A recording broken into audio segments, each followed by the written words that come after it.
I'm working on a project that I want to tell you guys about. Pretty excited. I've been noodling on it for, I don't know, it's had to have been at least 3 weeks now, but I'm finally starting to flesh it out and it's coming together. And it's also potentially a big collaborative effort with some other design creators. I don't know. I don't know if they'll agree with it or want to join in, but I'm going to see if some folks want to collaborate on it. Hey, Umar, nice to see you. I was just talking about this. Yeah, putting together this project. Basically, been working on a marketing plan because that's always just like the most overwhelming. I don't do marketing. I don't know anything about it. But there's also the logistics of the design challenge. That's what I'm thinking about. I'm thinking about a design challenge that people can sign up for with an emphasis on articulating design decisions versus just like the standard kind of daily UI, like daily UI inspired, but a lot more intentional. Anyways, I'll talk about that a little bit more, but I've started like fleshing out one of the challenges today and I'm like, oh shit, this is pretty cool. And actually would be like such a juicy, nice case study for in anybody's portfolio. So pretty stoked about it. Can't wait. I did have one creator reach out to me, potentially wanting to collaborate on it. So hoping to hear from more, but we'll see. Might have to target some of them specifically and tackle them. I don't know. We'll see. Hey, welcome. So yeah, I see a few questions specifically about AI. Are you guys not sick of hearing about AI? That's all my LinkedIn feed is now. And honestly, Instagram for my like UX like focused stuff. But are you guys not sick of hearing about it? Because it's just like everywhere. Is it gonna replace our job? What are they gonna do in the role? I don't know. Let me ask AI if I'm sick of it. I don't know that AI can tell you your own emotions, your own feelings. But yeah, good start if you can't figure it out for yourself. But is it yeah. Is it just more noise? Yeah, I don't know. It just the hype is real.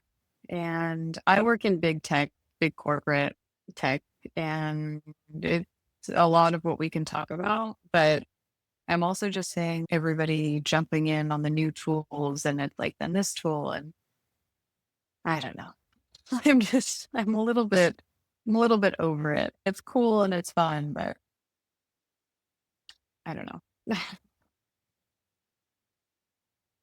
Real sunshine and blue sky from Northern Ireland. That's a rarity, I feel like. What do you guys get? Like 3 days of sunshine up there? I was out at the Cliffs of Moher one time and just the densest of fog. I don't think we could see probably, I don't know, 50 feet, 20 meters in front of us. It was so dense. Couldn't see the gigantic cliff that you were standing on. But it did end up, I think, blowing away more towards the second or third hour that we were out there. And so we could see the cliff line of the Cliffs of Moher. But that's what I think of Ireland. I think of very dense gray fog, clouds. It's not too different here in the Netherlands. Not so much fog, but definitely just gray and like a constant drizzle. Yeah. Now, AI still thinks good UX is adding a chatbot to everything, literally everything. And I love seeing now so much research and the reporting coming out that the actual added value of a lot of these chatbots is like nil. And imagine how much money is being spent on this stuff. Can we wait a second to figure out how to do it right versus just like cramming it into every product that exists? Thank you. That'd be great. Oh my gosh. It's just we just want to make shareholders happy. We want to look like we're not behind, but what problem is it solving? And is it actually solving it? Can we please take a second to evaluate that before we're just like, I don't know, shipping it in every way, shape, and form? I just saw a posting for a UI designer, 3 years of experience, 40 hours a week, remote, pay is $2,000 a month, 800 to $2,000 a month, depending on your skill level. Yikes. Where, okay, it's remote. So what is that cost of living? If it's remote, you better move somewhere the cost of living is really low. Is it time zone restricted though? I guess there's still like a lot of different places you could live in the individual time zone, but yeah, yeah, yikes. 3 years of experience. And I assume that's USD as well, 800 to 2,000. Yeah, that's skimming the bottom line. That's not even that's barely a rent payment. That's not a rent payment here in the Netherlands unless you're like sharing with multiple people. So yeah, it's not gonna cover it. It's not gonna be good. And then of course if you're remote and if it's a contract position, you don't get any other benefits. So you have all those costs to just on your out of pocket. Yikes, that's crazy.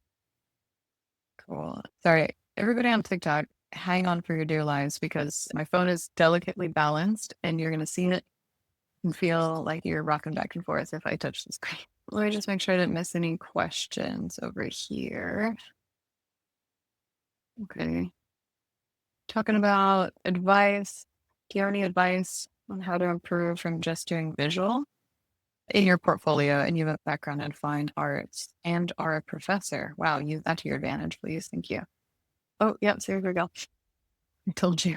It's gonna be a mess. I don't have a stand. I don't have anything. I'm in my new office space. Okay, so you're a professor.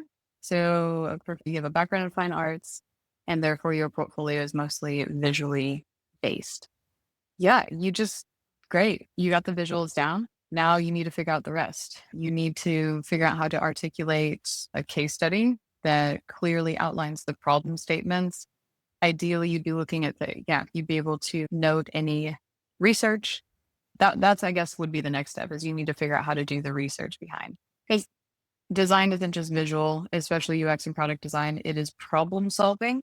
So it's cool that you got visual skills in the bag, but at the end of the day, you need to show off your problem solving skills. And case studies are your way of telling your story and your thought process through that. If you want, you can go download my learning guide, and there's like a dot point list of what you should include in every case study. And I would start there. And there's also ways to, if you don't have work currently to show that, like where to find work as well, whether fake or real, to be able to showcase your articulation of problems in your portfolio. But that's where I would start. Because it's, nice that you have visual skills theoretically in the bag, but problem solving and your thinking is way more important. So, did I miss anything? AI is worried about my mental health and I'm sick of the internet. Dude, take a break. Step away. Do a digital detox. That's like a huge thing now. Know when you need to step away. I work as a front end dev. Market is bad. Dude, market's bad for designers as well. The market's bad for tech in general. Think across the board. I don't think anybody's particularly safe. However, I will say in most layoffs, if you look at the percentages, developers are usually lower percentages of what is being laid off. If you're in a group of designers, then you're usually the safer one. But yeah. Okay, cool. I feel like I was holding my breath answering those questions for some reason. How's everybody on YouTube doing? What's going on? What's going on YouTube? I'm reworking my portfolio and struggling a bit with my hero messaging. Was told to lean towards a niche, but I don't have that niche experience. Yep. And I'm down for any design work. What do you recommend? And you're also existing. That's nice. Glad you're existing. Hanging in there. Yeah, this is a really interesting one because it's like you don't want to niche down too hard to say that you're like, oh, I only do fintech B2B or something like that, because realistically, your could apply to something a little bit more broad than that. What I like to do is, and I've seen work quite well, is that do something generic, say your differentiation statement, but then say that you are specializing in something and you don't necessarily have to have any experience doing it necessarily. You can just say that you're specializing in, because for the most part, if as long as you can understand it and you can show that you understand it, you usually get away with it. For example, what I used to do is I really wanted to get into service design way back in the day. And I just did. I just changed my portfolio to say whatever it said, specializing in service design. And then I would actually apply for jobs that, yeah, had service design as a key criteria, not as like just a service designer, because I also didn't want to do that necessarily. But yeah, and it helped differentiate me because it called out that core skill that they were looking for, which makes you stand out more than just like the generic headline hero messaging. Because it's really hard to make that hero messaging not something that anybody, any designer can just copy and paste. But even though you would be down to do any design work, I think for the most part, especially now, it's better to have a little bit of a niche, saying you're specialized. You can say and, you can say service design and, I mean, everybody's saying AI right now, but service design and advanced prototyping or something, whatever it might be. But then if it, that specialization should be the types of roles that you intend to target, apply for anyways. And then if anything else comes along, if you apply for other kind of roles and stuff where that don't necessarily require the specialized skills, that's fine too. But it does help differentiate you that just a little bit more than the probably 50 other portfolios that hiring manager is looking at that has a pretty kind of generic statement. It is a little bit of a struggle, but if you can angle yourself that way, I've always seen it benefit people, including myself. Yeah. Man, I had a cool call today. I ended up like randomly meeting with one of the previous like product directors at AJ and Smart. Do you guys know what that is? If you've done any form of workshop, research, anything, design sprint, you've thought about design sprints. I think they did, their book is called like Design Sprint 2.0 or something. It's massive. It's probably the design book. No, you haven't heard of it. Hey, you should look them up. If you do any form of, I don't know, design thinking, workshopping, or you want to in your career, definitely look them up. They're such a good resource. But basically, they're a consultant agency and they just go around to massive companies. And I'm talking Adidas, I'm talking Amazon, I'm talking Google, and they help leadership and design orgs like basically get their strategic decisions made, which is very cool. Anyways, I ended up meeting with one of their previous product directors. He's off doing something different now. He's actually working for the company as a consultant for the company that I'm working at right now. But it was just like a random call. And I think his team reached out to me and was like, hey, we really want to meet with you because the project that they're doing is basically like my work. It's they took a lot of my work, if I'm being perfectly honest, in the short term. And but yeah, and then I jump in, he's, oh, I'm the founder of this company. I'm like, oh my God, I thought I was meeting with your team and talking about, I don't know, very small things. And he ended up interviewing me for an hour, which is cool. And his background is super, super cool. It's very rare I like end up directly one-on-one with somebody who I'm super, super impressed with and has a crazy impressive track record. And he was one of them. So that was really cool.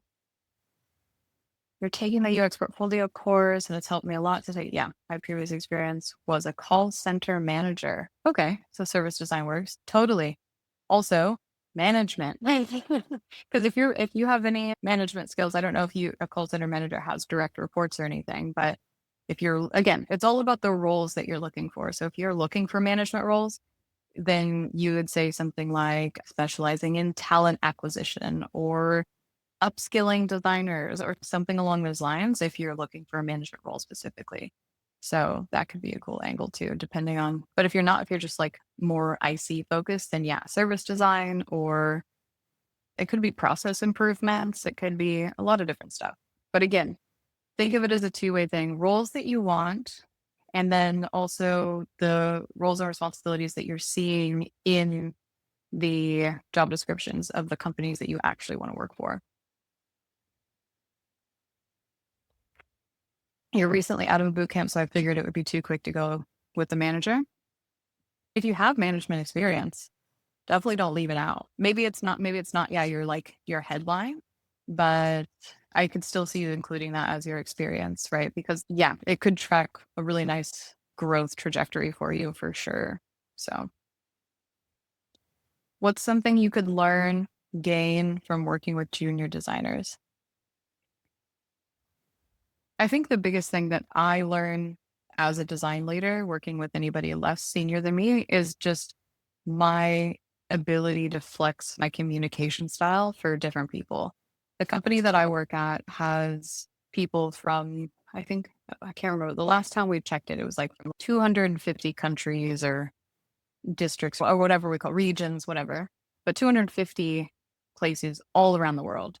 And I'm not talking just like a little subset. No, it's like all the way from China to the United States to Canada to Cyprus to whatever. Like we work with people really from so many different backgrounds and cultures, and communication styles are not the same for every culture. And being an American, I have a particular way to communicate that I communicate well with other Americans. But if I were to communicate with somebody from, let's say, South America, for example, very different communication style, not as direct, a little bit more kind of passive, and finding the ability and the way to flex your communication style to still move things forward, make people feel heard, create psychological safety, all these other things. I think that's the biggest thing that you learn from working with people. If you're, I would say, a good leader, is what you try to do. You try to adapt in order to find the right method to help that person grow, to learn, to et cetera, et cetera. And it's not just cultural based. Of course, it's every individual based. Again, for me, I prefer very blunt and direct input, but that's not going to work for everybody. That's going to really offend some people. So, how I can provide feedback to, you know, in different ways to actually get through to more like junior people. Yeah, definitely. That's what you learn as like a design leader, or you should like. Oh, hey, Oscar. Nice. You're working, updating your portfolio, and this is the perfect podcast. This is the perfect live to just have on in the background. Yeah, you finally made it. Nice. Welcome, like during the time versus watching the recording. So that's cool. Okay. I've hit a wall a bit in my career as a designer, 5 years. Any tips? Oh, okay. Tell me more. What level are you? What type of company do you work in? What else do I need to know to help? Let's start with that. I think I can help from that. Okay. Let's see. What advice would you give to someone who's barely starting in UX? Portfolio advice? How many case studies, for example? So, Ronnie, gonna have to. If the people who regularly attend these are so annoyed with me saying this all the time, but go download my learning guide. It has everything you need. I've put it together for this exact question. It's on my website, and it literally walks you through step by step, like what you need when you're starting out, all the portfolio advice, how to get case study work, how many case studies, how to structure case studies, how to structure portfolios. So that is your go-to. Yes. Okay. Let me see if we have more information on. So tabs, you should give me more information about why you hit a wall at 5 years in. Why, I guess, like, why do you feel like you've hit a wall? I'd be really curious. Have I worked with Filipino UXers? Specifically from the Philippines? I can think of one. I can think of one UXer specifically from the Philippines. I've definitely worked with quite a lot of UXers from Southeast Asia, Thailand, Indonesia, but I think only one from the Philippines. If that's that I can recall in memory, that it's not just in like maybe others in passing. Yeah. I was thinking for your future lives, maybe it would be good to have these links in each of our lives. It seems like a frequent issue, in my humble opinion. You're correct. You're absolutely right. And I have in previous ones shared links as I go. I can't do it over on TikTok because I'm locked into the recording, but I can do it on YouTube. I'm going to do it right now. Thanks, Oscar. So this is the learning I was talking about. Nice. You're right. I, and, it, and, it would be cool if I could have them like pinned as well or something. That'd be good. But, Here we are. Let's see. I'm a solo designer in a small product company. We struggle with structuring, gathering user feedback. We have feedback from users, writing to us directly, insights from research, mostly from my exploratory interview, Reddit discussions. We need to organize that. Ooh, with caring for basic need and planning. More strategically, I'm looking into Jira product discovery. It could help us collect in place how workflow, big challenge in choosing what will have the most impact. Oh man, there was a tool. So maybe it would have like easier plugins or something along those lines. What was it called? Chattermill, maybe? This is a question for ChatGPT for sure. Yeah, feedback analytics, the number one. Yes. Okay. This is one tool. I'll link it. Me too. But that's called Chattermill. I'd highly recommend at least looking into the functionality of that tool. But essentially, what it is, you can aggregate all of your input like that. I would say more of your passive input would be super good. Like you're saying, you get insights passively through user feedback and stuff. I would say if you're doing proactive exploratory interviews, ooh, Reddit discussions. That's super interesting. But yeah, if you're doing, anyways, more of your passive insights, I would have, if you can get an automation into a tool like Chattermill, then you can do a sentiment analysis. You can categorize by keywords. You could do word clouds, et cetera, et cetera. Basically, it allows you to have a lot of tools to find the core theme. I used to do a monthly report using a tool like this to basically influence our product backlog to say, hey, these are the things that people are struggling with. But I don't know that kind of aggregating everything together would be great. Maybe Reddit discussions, maybe just ongoing input feedback. But if you're doing interviewing, user testing, anything that's standalone, has a core purpose, qualitative kind of research, I'd probably keep that as a separate initiative, but more so like, yeah, passive stuff would be great. But yeah, sentiment analysis is super, super helpful for like getting items on the backlog that show very particular user pain points, because all those complaints, all those things, then you can just have a tool that like helps you sift through, find the patterns and categories that are coming through, and then you propose like solutions for them. So yeah, just super good. Yeah, totally. So definitely give that a thought. Also, Susanna as a last name, pretty cool. Never seen that. My grandma's name was Suzanne, and so it's throwing me off a little bit, but very neat last name. Okay, let's see. I want to get back over here. Okay, we're getting back to tabs. Who feels like they've hit a wall? Okay, you've been at a company for 2 years. It's a company, 200, 500 people. Blah, blah, blah. I'm just making sure. Yeah. Okay. I'm still wondering why you've hit a wall in your career. But that being said, I have something for you. If you go, again, you're on TikTok over here, but I'm going to share it on YouTube. But I put together something exactly for designers who are feeling a bit stuck or lost in their design career. It's a little bit of a newsletter I put together, but it is a bit of a step-by-step guide that you can start to take in figuring out your next step, whether that's staying with your company and doing something about it, or it's moving companies and looking for a new position. But it is in my Substack. Wait, maybe I can hang on. I'm trying to put it over here and do this. See if my computer crashes. I don't know if that came through, but I did post a link in the chat. Otherwise, in my Substack, and it's called What to Do When You're Feeling Lost or Stuck in Your Design Career. So probably really help you out. I just cover a lot of things that's figuring out your preferences. So you're 5 years, you're pretty into the career, but honestly, probably haven't explored a bunch of different stuff, especially if you've been already 2 years in a kind of a mid-sized level company. But yeah, talk about, do you kind of like more solo or team collaboration? Do you like to have more guidance or a bit of freedom, more autonomy? Do you like that startup culture, or do you like to work for that established company? Anyways, there's 25 questions to assess, like for your own preferences, what you actually like. And then I walk you through a bit of a targeted job search. So you can evaluate your own position to see if it fulfills those preferences without any kind of bias of where you're currently sitting. But then, yeah, you can then do an honest evaluation of your skill set and what it might take to get yourself into a position that you actually enjoy and don't feel blocked or stuck in. So yeah, definitely have a look at that. There's a Substack link on my website if you want to check it out. Yeah. Nice. Mhm. Nice. I love seeing people chat to each other in the chat. That brings me joy. That's cool.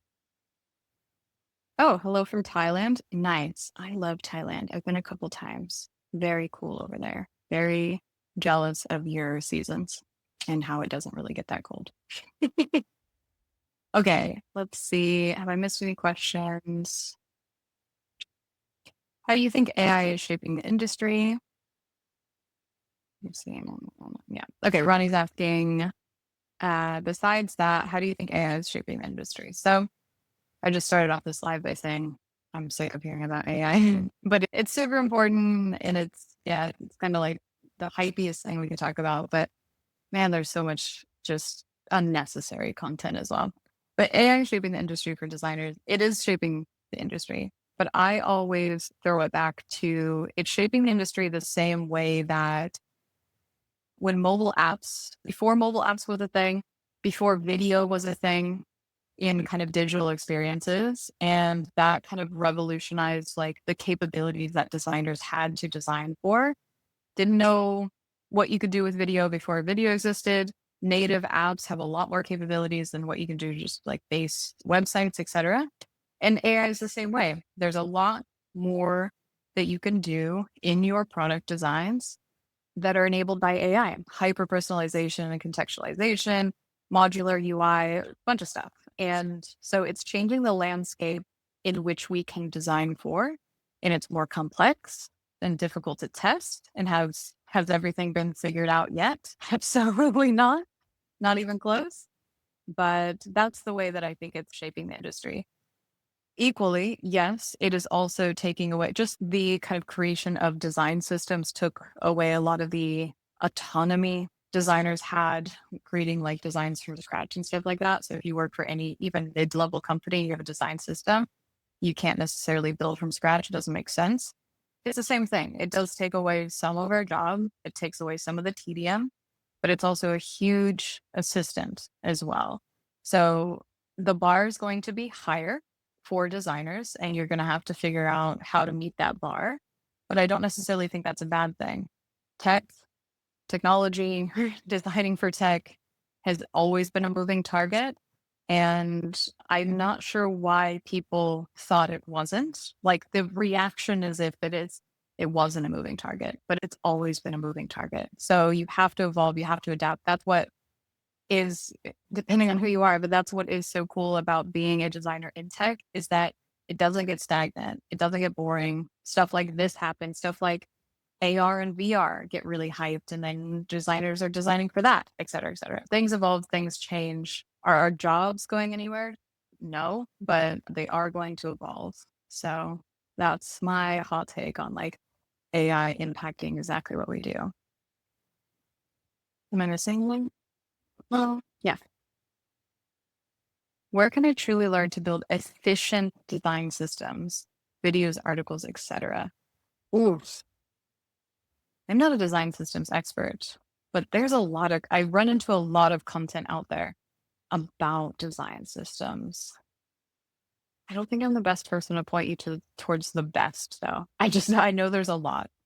I feel like there's a lot of YouTube content. The way that I approach anything like that is I always go YouTube free first. And then once I have a solid foundation and basically can identify the gaps that I have in the knowledge, you figure out, okay, now I know what I need to learn in a course or something that maybe I'll invest a little bit more time and money in. But by then you should know more what you're looking for. Then you can invest the time and money that you think is worth learning it. That's a very general kind of vague statement. I'm sorry, I can't point you to like the best design system thing. It's just not my specialty necessarily. Oh my God, I'm glad to see you as well. If you've been here before, it's been a minute. Oh, sorry. That was my finger. What is going on here? If you jumped in the middle of my AI spiel, I can see why you asked that. Cool. Let's see. I'm going to say it right now. Any comments about my looks, about anything about me that's not related to UX, I'm completely ignoring if you can't already tell. So if you could just leave, that'd be cool. So obviously I'm just orientating my focus, but I see them and it's not great. So do you use your skills in design outside of UX for any hobbies or personal interests? Not by choice. Not by choice at all. Every experience I go through, I evaluate unwillingly. And it's like menu designs, friggin' spatial systems within train systems. Yeah, I don't know about yous particularly, but yeah, in terms of like hobbies or personal interests, my hobbies and personal interests are UX related. So what I'm doing right now is educating about UX. And then my hobbies include creating more content about educating for UX. But what other hobbies do I have? I mean, at the baseline, right? UX is just problem solving. So that pretty much applies to everything. My hobbies include interior home renovation designs, but I can't say that I've applied anything from UX to that. A lot of math involved, a lot more math than I'd appreciate, but here we are. Bowling. I'm in a bowling league. I can't say I apply any UX thinking there. I'm going to have to blanket and say no. This is a great question. You really got me thinking though, isn't it? No, forcefully applied. I evaluate my experiences and like how they could be better, like through a designer's lens or any visual design that I really think is in a bad way. But my actual hobbies and interests, I'm gonna have to say no. You have an interview tomorrow. What should you do? Congrats. Prepare a lot. Be ready. Have questions ready. Look up common interview questions and have questions prepared. But yeah, definitely congrats for sure. That's very cool. What kind of role is it for? I'm curious. Oh, to the DIY. Yeah. So yeah, Oscar. Yeah, definitely like DIY for sure. A lot. I live DIY'd so much stuff in my house from literal walls to like closets to drywall, painting, flooring. Ugh, so much stuff. Glass. I've installed windows. That's a talent I have now. I can put on my resume. Molding. I'm an expert in applying molding. I can say that confidently, but I won't do it for anybody else because it's so tedious. How is your desk workspace set up? Speaking of design and such, I figured it might reflect your design thought process, but I could be wrong. Okay. I actually just overhauled my desk space and I wish I could show you on YouTube what it looks like. But if you follow me on Instagram, then you've maybe seen it. But I just replaced this desk. I had just an IKEA standing desk, which I love a standing desk. I'm not going to lie. Love to be able to stand, but was I doing it even remotely often? No. But I just replaced it with an over 100-year-old desk that I bought on Facebook Marketplace or Market Plots here in the Netherlands. And it's so sick. It is so cool. It's got these little slots for envelopes. I used to be really big into handwritten calligraphy. Actually, check this out. Is this a wand? No, it's a calligraphy pen. I used to be really heavy into dip pen calligraphy to the point where I used to make money off of it. I got so good I started to make money, which I think is the true testament. But it was actually a way for me to step away from digital stuff. I was just so sick of being on the computer all the time. But yeah, so this is my dip pen. And then also my drawers are filled with every kind of colored pencil, marker, different random pens I've collected over time. But yeah, I'm moving into this like, I want more stuff with like character in my house. See, I'm actually DIYing my hood range. Oh, wait. Oh, different angles. That's TikTok. That's YouTube. I'm DIYing this hood range. I'm like cutting the individual dowels and then posting those up, and I'm going to stain them. So we're talking a lot about my life. I just noticed. But yeah, got a plant, 2 monitors set up, extremely important. I've gotten better at audio since I've done these lives, but lots of plants. And I did design this entire room. So all the glass that you're seeing behind me, I've also got glass surrounding the front of me. I'm looking out at my garden right now. I designed this entire room and made my architect was actually like really adamant about doing something more modern. But my house is from the 1920s. And I was like, cool. I'm not gonna have the front of the house look like it's from the 1920s and the back of the house look like it's from the 2020s, right? We're gonna do that. Yeah. We meshed it all together. If you can see the beam right up there, I did all the molding on that, which you probably can't see. You can see my stained glass. Nope, TikTok can't see it, but YouTube can. Stained glass at the front of the house back there. Anyways, yeah, that's like my whole desk setup. It is, there's a lot of intention and thought into it. I actually had my desk angled this way and then a completely different background. And I just, every time I popped on a video, I was like, I can't stand this background. I reorientated my entire office. Anyways, sorry. Okay, let's see. Let's get back to questions. Why is auto layout and responsive design so difficult? Auto layout is a pain in the ass. I hate auto layout. There's some people who can breeze by with auto layout, but you will catch me detaching components all the time. But that's because I can. I don't really do like production ready designs anymore. It is an absolute pain. Huge pain. It's not the easiest thing in the world. Responsive design though, I'm not sure about that. I think that one just comes with a little bit more practice. I especially think that as when you get quite adept with designing and thinking about responsive, like as you're doing one design, whether you do mobile first or desktop first, you can see the way or you design it in such a way that you can see how it will break down or expand into the other viewports. But I do think that just comes with practice and it's not, I don't think it's a snap your fingers kind of thing, but just practice. That's what it comes down to. Sorry, I'm going to get over here to TikTok real quick. So I can go on YouTube and answer me a good question. Let's see. How are the Netherlands? So good. It's beautiful here at the moment. Look at me. Look at this no jacket moment. I'm not in a sweater, not in a coat, not in a house coat. It's so nice and warm. I've just been living my dream in the Netherlands. I feel like a completely different person when the sun is out in the Netherlands. What made you want to go to the Netherlands for UX? I didn't want to go to the Netherlands for UX. I actually just wanted to travel Europe. And that's what I did. And then I wanted to extend that travel through Europe because it was the first time I had ever left the States. And in order to do that, I needed to make money. So I ended up applying at a bunch of different places, Zurich, Barcelona, I think Copenhagen was up there. But the company I work at now, Booking, had reached out to me the year I graduated uni back in 2013. And I had gotten to the point where they were going to fly me out for an interview. But I was like, dude, completely change countries at the moment. But they're in the back of my mind. So when I came here in 2017, I hit them up, right? I was like, hey, remember me?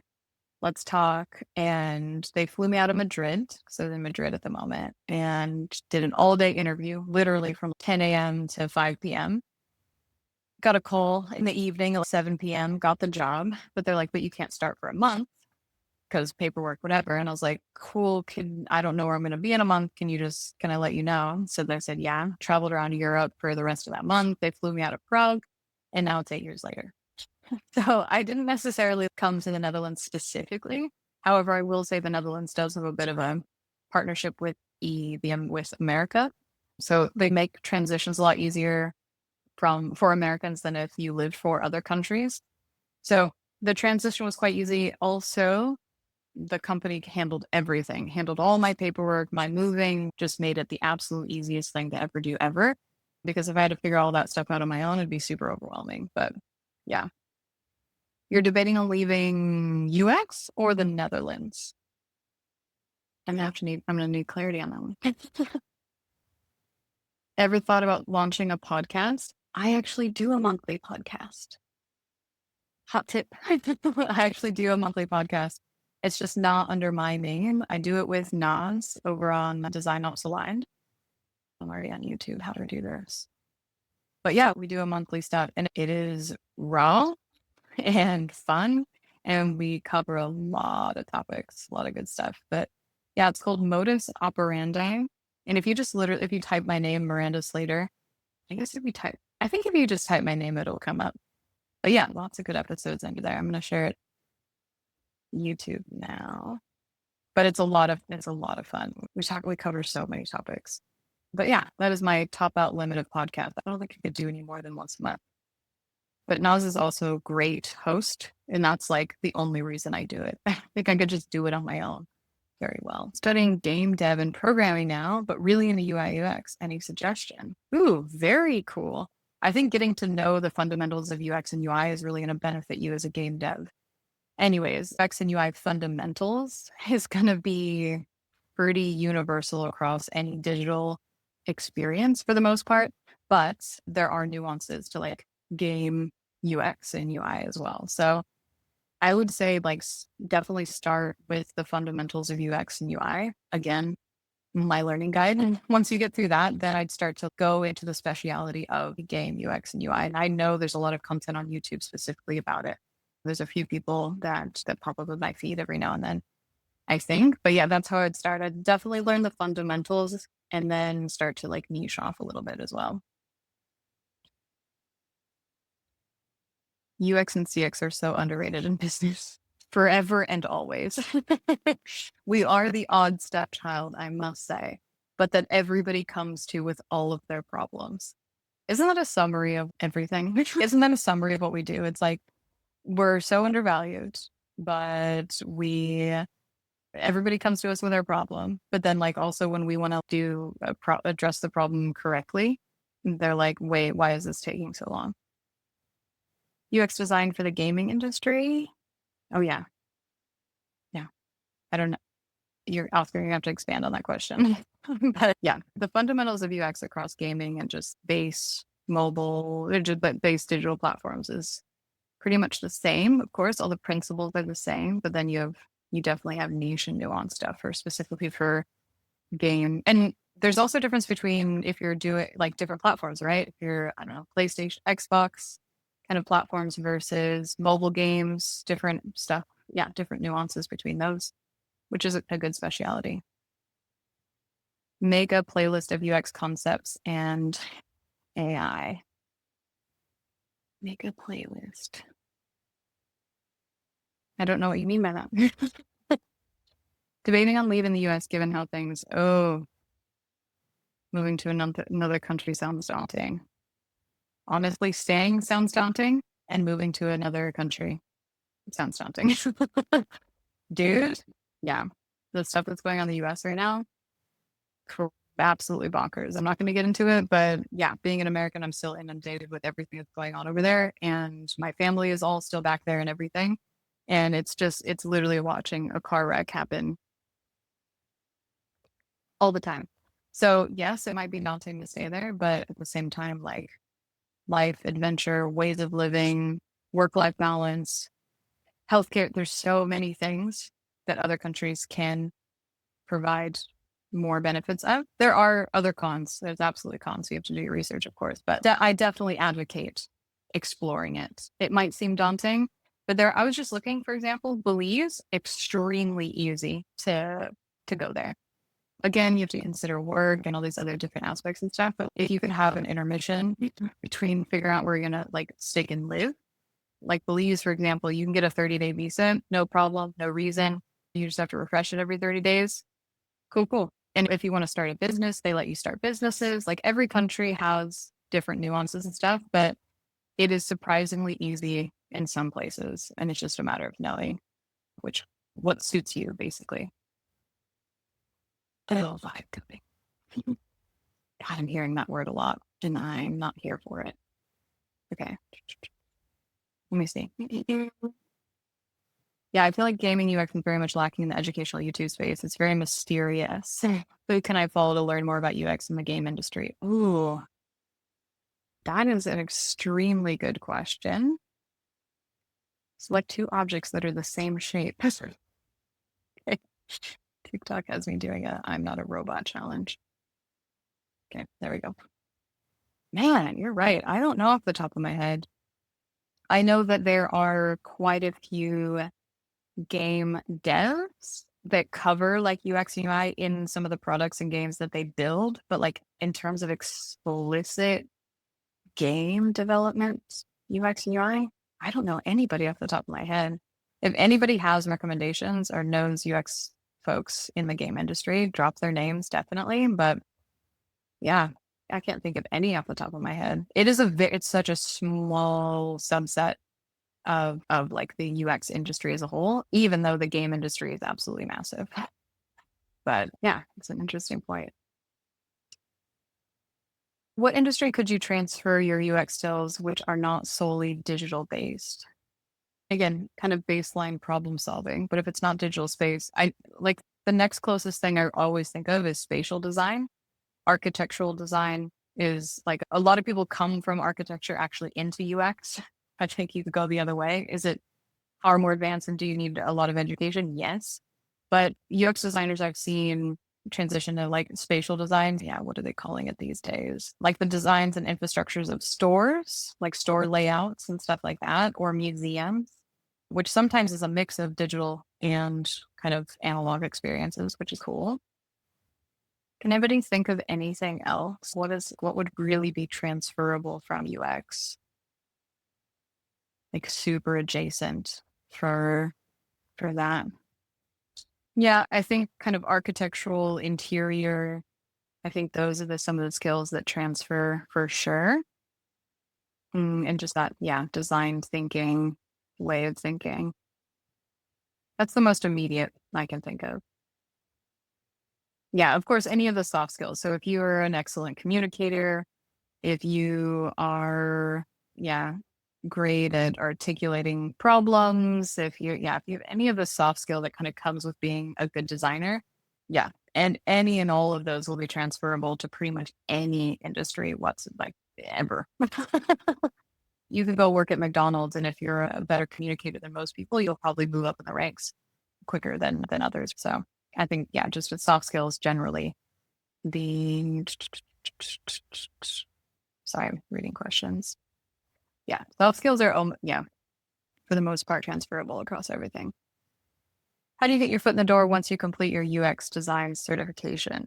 Your design certification is like the absolute bare minimum that you can do in for yourself in UX. So yeah, you have to do quite a lot more work on top of that. Even somebody like me who did an actual formal bachelor's degree, I did so much more on top of that bachelor's degree. I started doing unpaid internships my first year into university because that's just the way this industry works. You have to do way more than just like an education thing. Some people slip in really easily, but for the most part, it's quite hard. But yeah, I go download my learning guide because it takes you through the next steps after you get a design certification. It talks about your portfolio, getting work in your portfolio, finding work once you have a portfolio, et cetera, takes you through the next steps. Do you think it's extremely hard for a new person straight out of, oh, just answer this question. Hard for a new person straight out of a certificate program to get a job? Yeah, pretty much impossible. Pretty much impossible. You have to do a lot more than just get a certificate. And even these days, a full bachelor's degree, master's degree, boot camp certificate literally doesn't matter. None of that education matters. It's all about what you can do with it and prove through your case studies and your interview process. Yeah. I don't know at any point that it's not been nearly impossible. There's been times in the industry, like during the pandemic, where the bar is extremely low, but you can, I don't know, if you're a car salesman and you come out with a certificate and you can schmooze your way into a role, that's not what I'm talking about. If you have charisma for days and you can sell it and you can bluff it, yeah, you're probably going to get a job before most people, before experience, etc.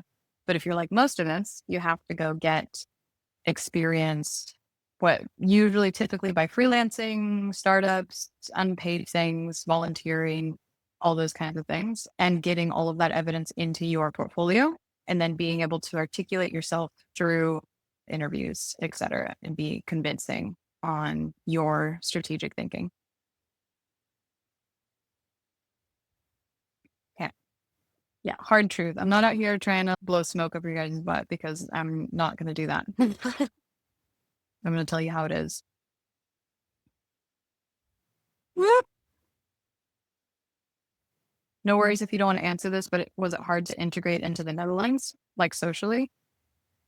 Honestly, no, because there's such a huge expat community here. So I think Amsterdam at one point, I don't know what the number is anymore, but like 50% of Amsterdam, for example, is all expats. And I'm talking from everywhere. So because everybody is from everywhere, nobody really like clicks necessarily into any one thing. Now, if you live in other places, if you had to go down to Utrecht's not great because that's Florida, but integrating into like Dutch communities is a bit more difficult. Yes. One, language barrier. Two, that's just kind of how Dutch people are. Like they have their tight communities and then that's it. They don't really want to expand. But there's such a huge expat community, always doing different things. There's meetups, there's all sorts of things that you can do to integrate. And then also, if you're English speaking, it's really easy to get around the Netherlands. It's very dominant. Unless you're like way off in the rural farmlands, you're not really going to run into too many people who can't speak it. Maybe you'll run into a contractor or two who can't, but for the most part, you can get by. So integrating an absolute breeze from an American standpoint. Okay. Yeah. Let's see. Would you recommend someone specializing in a particular field such as UX in healthcare or UX in finance? And should I stay broad? I'm also interested in fashion design, so I wanted to include some of my designs in my portfolio. Okay, yes, I can answer this question, and I have a very strong opinion on it. Having hired a billion designers. So right now, it is not a kind of broad general market. You will benefit yourself significantly if you have if a UX in healthcare, UX in finance, and then you're targeting companies that are specifically looking for a background in that experience. Just because the market is quite competitive right now, it can help you stand out. Because if you have, let's say, you're in a stack of 50 designers and they're all saying, I'm a great designer and can focus on user centricity and building high performing products. Cool. But if you come in and say that plus specializing in healthcare, specializing in finance, the person's like, oh, okay. Immediately confirming that you have a bit of that background or the background that they're looking for. Because companies right now don't have to, they can get exactly what they want, is basically what I'm about to say. Is like, for the most part, you could be more of a general and not have explicit experience in designing similar products as to what they're looking for. But right now, there's so many designers on the market, they know that they can get what they want. So having something that makes you stand out a little bit more and answer the question that they have is, do you know how to design for finance or B2B or B2C or service design or whatever the kind of like thing is that they're looking for? It is a benefit to designers right now to like niche a little bit in that way. That doesn't mean you should only necessarily apply for those types of roles, but it will help you to align that, I guess, targeting, almost like marketing yourself in that way to roles that are looking for that particular background for sure. You also into fashion design, very cool. You're not the only designer that is. And also a lot of designers are into like photography or other creative ventures. Don't include it in your portfolio. Or if you do, make it extremely secondary. So maybe include it as a way to show your personality through. So maybe it comes through on your about page, or you have a completely dedicated section to like fashion design, but don't at all in any way let it get in the way of your UX specific work. All it does is make people confused and think that you're a little bit of a jack of all trades and that you're doing too much and therefore you're not very good at anything. So yeah, I would just make it incredibly secondary. And then if you're looking for fashion design jobs, because some people do that, they look for photography jobs and UX jobs like at the same time. Totally do that, but have like very dedicated pages so that you can link specifically to those dedicated pages. Or honestly, I would have completely separate portfolios if you could, because then there's no question. I'm not blurring the lines. I'm giving you exactly what you're looking for. But if you want it, yeah, I highly recommend including it as a part of what differentiates you and something like your about page, something like that. But definitely don't muddy the waters in a way in trying to include all your interests. It just, yeah, it just makes it more difficult for recruiters or hiring managers. If I were to know more about business and making informed decisions, what would you recommend? What a great segue to talking about something. I am currently working on something, and I'm working on setting up it's probably going to be like a 10-week to 12-week design challenge. And essentially what it's going to be is I'm going to give you a starting design. I actually just worked on the first prompt today, but I'm going to give you a starting screens. Let's say like a 4 flow, and I'm going to give you information about the key metrics, the key KPIs for the team, some user feedback. And then I'm going to be asking designers, and this is going to be a weekly thing, to then come up with which one you have to have a bit of business understanding. So you have to figure that out, but also to redesign, create a new iteration of that design or flow or whatever, and explain your design rationale. So I took inspiration from like the daily UI challenge, which is just like a quick, lightweight prompt, which is cool. And that level of discipline is something that got me really good at calligraphy, but it doesn't really work in it's not really as valuable today's product industry.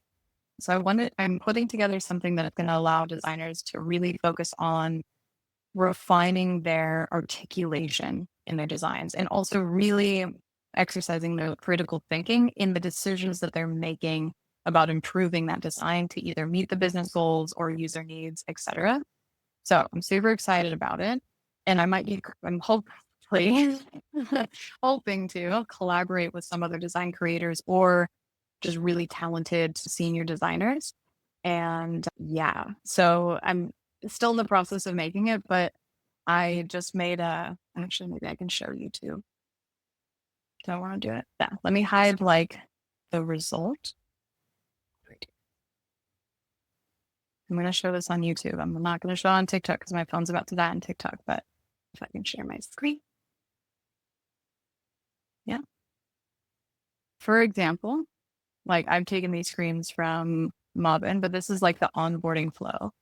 And then you can see come in, immediately greeted with a way to sign up, get your password, get it going. And I guess there's a billion of these now, but like a Deliveroo or a Uber or whatever. Anyways, it's a delivery service platform.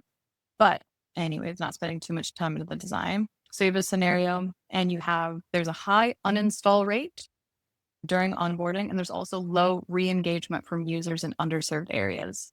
And then you can see kind of your challenges to reduce the number of uninstalls, and then also increase the attach rate. If I'm starting to speak a different language to you, this is your sign to probably improve your product understanding skills. But yeah, key insights, X number of percent new users uninstall within the first 3 minutes. Looking at these designs, like, why do you think that is? YouTube, feel free to answer. TikTok, I know you're not looking. But okay, 75% of users abandon the onboarding process when they're told their area isn't serviced. Okay, so we see we're not serving your area. So why is it being abandoned? And then anyways, we want to decrease those early uninstalls and then double the opt-in rate, essentially. Got some research insights, some actual user quotes, and then the task in completing it. I have the answer below, so I have to stop sharing my screen now. But that's the idea is, oh no, wait. Oh, you're just seeing a black screen? That's super weird because I can see it on my screen. I guess it is top secret. Oh, you see it now. Okay. Only for the elite can apparently see it. Nobody on TikTok gonna see it anyways. Oh, okay. It just showed up now. Wow, that lag time is insane. Okay, let me just zoom in a little bit. But yeah, so here are the designs I was just talking about. And so it's talking about, yeah, there's a really high kind of uninstall rate, and then there's a huge dropout rate once they figure out their location isn't serviced. So it's all about figuring out why that actually might be with some stats, user quotes, etc. Sorry, YouTube. I can't do two tabs at the same time. My bad. But that's the general idea. I'm still figuring it out. And yeah, all you guys like with your emojis and letting me know you can't see it. That's not bad. No, they're from Mobbin. If you guys haven't heard about Mobbin, they are the best. They make finding actual screenshots. They have prototypes. They have videos. They are the bee's knees, honestly. I'll share it. Share it here. They're my go-to now for a bunch of stuff.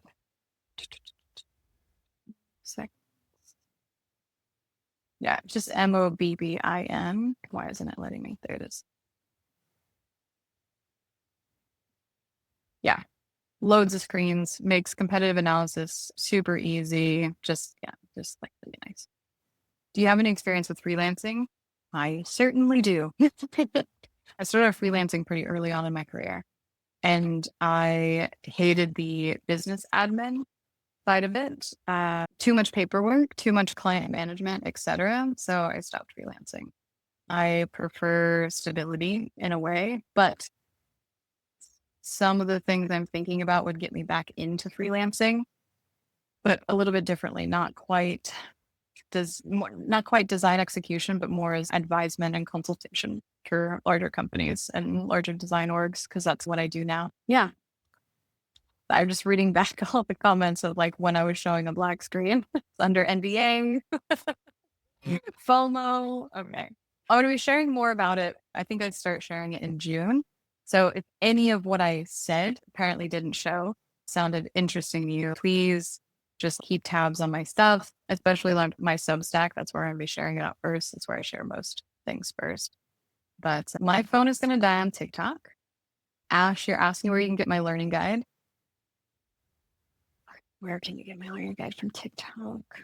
Just go to uxsurvival.guide. I can't post it. My phone's going to die. That's where you have to go. Also, just go to the link in my bio. Just go ahead and click off this live and go, and there it is. And you'll find it. I believe in you. Cool. Nice. All right, guys. I think I'm going to end the stream there, mostly because my phone is dying, but really great questions. Thanks for indulging me and listening to this challenge idea. Actually, I think it's going to be really good. I think it's just going to really help designers show off their skills, practice their skills far better than anything else that I've seen. Some of the other things like that, but also like light touch and all super fun. And yes, I think I saw somebody ask, will I be reviewing some of the outputs from it? Yes, absolutely. Totally. Awesome. Thanks guys for joining, and I'll catch you in the next one. Cheers. Do this daily. No.